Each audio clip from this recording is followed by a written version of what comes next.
আমারে যদি কইতে যে আকাশ থেকে বৃষ্টি এনে দেও তাও আমি দিতাম। আমার কলিজা সম্পর্কে তোমার ধারণা আছে কিনা জানি না। যতদিন এমপি আছি আমার চা বাগানের কোন লোক যদি না খাইয়ে থাকে তাহলে আমি ভাত খাবো না, আমি নিশ্চিত করে দিলাম। বেরিস্টার সুমন না খেয়ে থাকবেন। চা শ্রমিকের কারো যদি বাসায় ভাত না থাকে তাহলে বেরিস্টার সুমন না খেয়ে থাকবেন, এইরকম কথা বললেন। বেরিস্টার সুমনের এই কথাটা শোনার পর প্রত্যেকটা মানুষ শেষে দিয়েছিলেন এবং মন থেকে একটা দোয়া তার জন্য করেছেন। সমাধিবাস বেরিস্টার সুমন বললেন তার কাছে যদি পাওয়ার থাকতো তাহলে বৃষ্টি আকাশ থেকে নামাইতো। কতটা জননেতা হলে, কতটা মানবিক লোক হলে এরকম কাজটি করতে পারে। এবং বেরিস্টার সুমন একটা মানবতা ফিরে গেল ভাই। এরকম এমপি পাওয়া আসলেই দুষ্কর বাংলাদেশের মধ্যে। কথা বারবার আমরা সরাসরি সেই ভিডিওতে যাব, তিনি আর কি কি বলেন চমকপ্রদ কথা।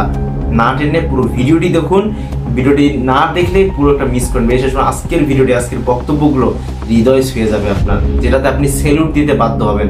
বাংলার ফাটাকেষ্ট তাকে এজন্যই বলা হয়, এই ভিডিওটাই তার একটা প্রমাণ হয়ে থাকবে সারা জীবন। চলুন আমরা সেই ভিডিওটি দেখে আসি।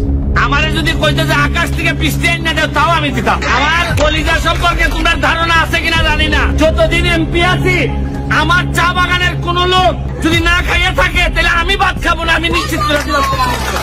আমাদের চা শ্রমিকের সন্তানদেরকে যে কেস দেওয়া হয়েছে স্যার, এটা যদি আপনি একটু শেষ করে দেন তাহলে তাদের মনে একটু আনন্দ আসবে স্যার, এটা আপনার কাছে আশা করি। পাতিয়ালা চা আছে, একটা করে রেনকোট দিবেন স্যার।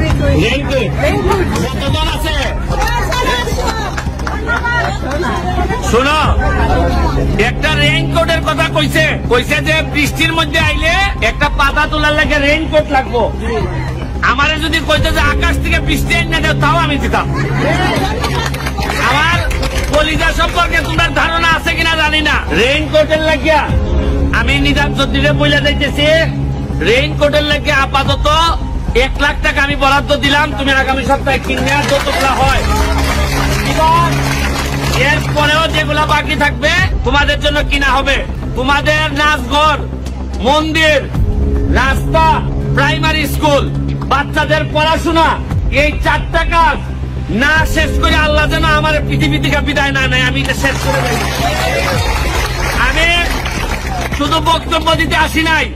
এই দেখো, এই সূর্যের তলের থাইকা এই আগুনে পুরার অভ্যাস যেহেতু তোমাদের মতো আমার আছে, তাহলে মনে রাখো তোমাদের থেকে আমার কেউ আলাদা করতে পারবে না, কেউ পারবে না আলাদা করতে।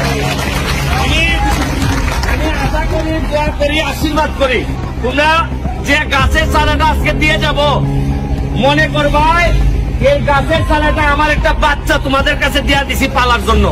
বাচ্চা মনে করে আমার এই গাছটাকে বড় করবাই। এই গাছ থেকে যদি একটা আম তুমি খাইতে পারো তাহলে এটাই হবে আমার সবচেয়ে বড় সফলতা, আমি বুঝাইতে পারছি।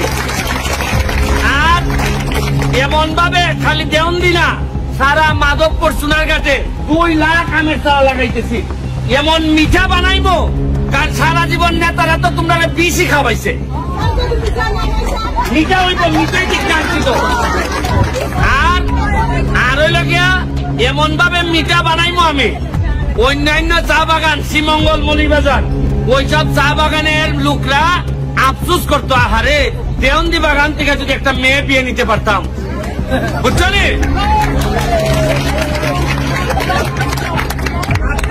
এমন ভাবে আম ফসল ফলানি ফলাইল যাতে মানুষের খালি আফসোস করে। ঠিক আছে, তোমরা সময় নষ্ট করছি, আমার জন্য আশীর্বাদ রাখো যাতে সময় সময় তোমরা সাথে আইসে আমি দেখা করতে পারি, তোমাদের সুখে দুঃখে যেন আমি থাকতে পারি। ঠিক আছে, জয় বাংলা। একটা ব্রিজ নির্বাচনের আগে কইতাম ব্রিজ দিয়া দেবো চানমারি। আরে আপনি কইতে উনি এমপি মহোদয় কথা দিচ্ছেন যে আমি যদি নির্বাচিত হই 2 মাসের মধ্যে চানমারি ব্রিজ করে দিব। উনি যে 29 কোটি টাকা পাইছেন, প্রথমে 1.5 কোটি টাকাতে চানমারি ব্রিজের কাজ শুরু হয়েছে। এই বাগানে একটা ছেলে কইছিল মিঠুন যে আমি কিডনি বেচে দিব, তার কিডনি বিক্রি করা লাগছে না। এমপি মহোদয় ব্যক্তিগত শুরু হয়েছে না হয়েছে না?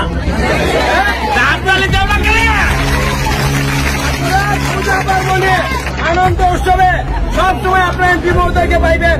আপনাদের সাথে আছি, সাথে থাকবো নির্ভয়। এইবারের পূজায় ওই যে গান হয় নানি, এমন গান হইব ডান্স করতে পারি। কথা বুঝছো নি? আমাদের যে চা শ্রমিকের যারা আছে, যাদের আমাদের চা শ্রমিকের সন্তানদেরকে যে কেস দেওয়া হয়েছে স্যার, এটা যদি আপনি একটু শেষ করে দেন তাহলে তাদের মনে একটু আনন্দ আসবে স্যার, এটা আপনার কাছে আশা করি।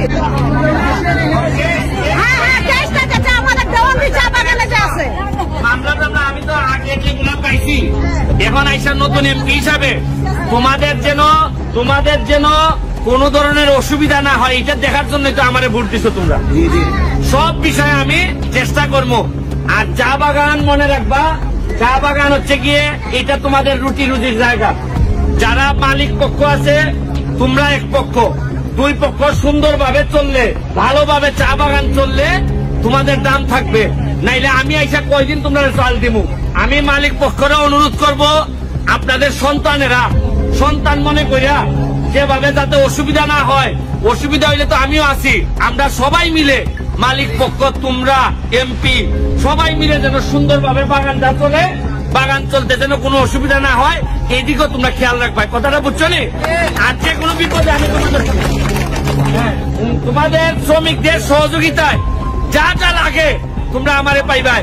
মনে রাখো আমি কথা দিচ্ছি, যতদিন এমপি আছি আমার চা বাগানের কোন লোক যদি না খাইয়ে থাকে তাহলে আমি ভাত খাবো না, আমি নিশ্চিত করে দিলাম।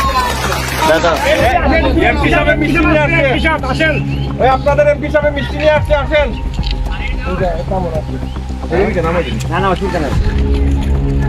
এই কেডা কই তোমার বস কই? বস না কি জানি বলে সর্দারনি কই? কই সর্দার নেই? এই সর্দারনি কই গো? ভালো আছো নি? তো দুইটা প্যাকেট দিলাম। এখানে কি সব পুরাটাই কি একজন সর্দারনি নি গো? একজন না দুইজন? আয়ো তোমরা তো সবসময় খাওয়াইতে পারি না, আসা যাওয়ার সময় যা পাই। শোনো তুমি এখান থেকে কি ওই মাথা পর্যন্ত তোমার কয়জন হইব? তাহলে একটা দুইটা তিনটাই নাও, তিনটা ওই বলি দেখো স্যার ওই বলি গো না মনে ওই তো না, একটা দাও। 3 একটা দাও, হ্যাঁ একটা দাও না, আমি হ্যালো এই বেটিটা কষ্ট হইতেছে তো একজন দাও, তোমার সন্তান আর নাইনি। তুমি আও বেটা বেটা তুমি বেটি কোনো কামেন না, খালি কোনো কামেন না। হ্যাঁ বেটা মানুষ কামেন না দেখতেছে। সবাই যে কইও ব্যারিস্টার সাহেব তোমরা আশীর্বাদ দিছে, তুমিরাও আশীর্বাদ করতে। হ্যাঁ আচ্ছা না ঠিক আছে গো দিদি, জায়গা দিদি ওকে জায়গা গো। হ্যাঁ এটাই সুযোগ, আপনারা বেশি সময়ের কাছে এইভাবে চেয়ে নেন, কেননা অন্য এমপি থাকলে তবে এত কাছে ঘেঁচতে কখনোই পারতেন না। তার প্রোটোকল, তার বিভিন্ন মানুষের মানে তার কাছেই যাইতে দিত না, গরিব মানুষ বলে তাদেরকে সিসি করতো আশেপাশে আসলে। কিন্তু আমাদের ব্যারিস্টার সুমন তাদেরকে যেন আলিঙ্গন করতেছে, জড়ায় নিচ্ছে কথার মাধ্যমে। সন্ধিবাস এই ব্যারিস্টার সুমন সম্পর্কে আপনার কি মন্তব্য অবশ্যই কনভারসেশনে দেবেন। এবং এই বাংলার ফাটাকেষ্ট কতদিন থাকবে আমাদের মাঝে আমরা নিজেরাও জানি না, কিন্তু আমরা চাই এই বাংলার ফাটাকেষ্ট যেন তিনি শুধু তার এলাকার না পুরো বাংলাদেশের দায়িত্বটা সিস্টেমেটিক্যালি নেন। কিভাবে সিস্টেমেটিক্যালি? সংসদের জন্য ধোলাই করেন এবং আমাদের বাংলার প্রত্যেকটা জায়গার এমপিদেরকে যেন একদম উচিত শিক্ষা দেন এবং তাদেরকে বুঝান এই বাংলাদেশ সোনার বাংলাদেশ গড়ার টাকা আত্মসাৎ নয়।